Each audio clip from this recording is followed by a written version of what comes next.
আমাকে গুম করা হয় আমার পিতার ফাঁসি কার্যকরের মধ্যে 23 দিন আগে। তারা জানতো যে আমাদের যে সমালোচনা এর উত্তর তাদের নাই। সমালোচককে তারা নিশানা বানিয়েছিল। আমি আমার পিতার মামলায় নিয়োজিত আইনজীবী ছিলাম। আপনারা সবাই জানেন, এটা এখন আর গোপন নয় যে বিগত ফ্যাসিস্ট সরকার একটি সাজানো মামলায় কিছু রাজনৈতিক প্রতিপক্ষকে হত্যা করার উদ্দেশ্যে এই আন্তর্জাতিক অপরাধ ট্রাইব্যুনালটা তারা গঠন করে। এবং এখানে আইনে যত বিধান ছিল, সাক্ষ্য প্রমাণের যত বিধান ছিল, সব প্রকাশ্যে লঙ্ঘন হচ্ছিল।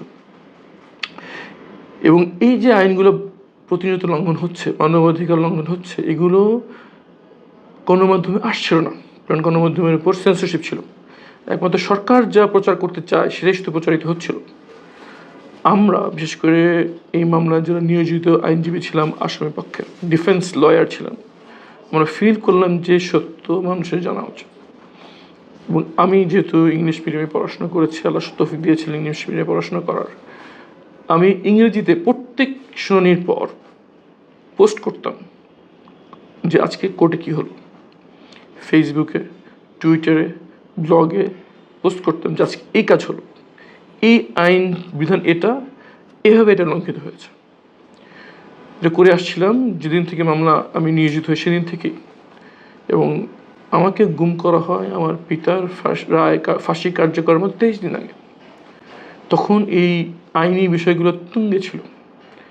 আপনার সারা বিশ্ব বা সারা দেশ সাক্ষী যে প্রধান বিচারপতি আমার পিতার মামলায় প্রকাশ্যে মতামত করেছিলেন যে রাষ্ট্রপক্ষকে, প্রসিকিউশনকে বিচারের কাঠগড়ায় দাঁড় করানো উচিত। যে কেন অসঙ্গতিপূর্ণ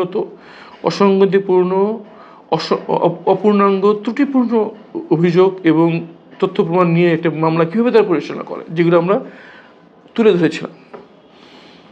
আমার বিশ্বাস এই যে আমরা কথা বলছিলাম সোশ্যাল মিডিয়াতে, এটা সারা বিশ্বের নজর কেড়েছিল। তারা জানতো যে আমাদের যে সমালোচনা এর উত্তর তাদের নাই, যেন সমালোচককে তারা নিশানা বানিয়েছিল। এই সমালোচনার উৎসকে সরিয়ে দেওয়ার জন্যই আমার পিতার ফাঁসি কার্যকরের 23 দিন আগে আমাকে অপহরণ করা হয়।